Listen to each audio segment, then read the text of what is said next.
Hey guys, welcome back. Before we get started today, I just want to ask you to leave a comment below.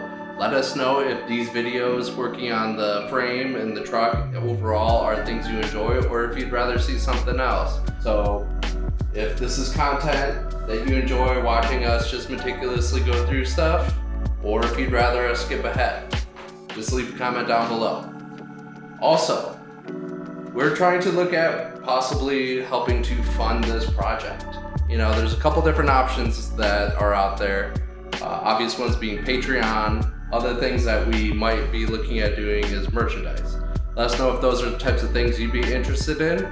And without further ado, we're gonna jump back into getting this frame prepped to get ready to sandblast. So stick around. Let's see how far we can get.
All right, so at this point we've gotten all the brackets cut off, and also we took the flapper wheel to knock them down so we have nice flat surfaces.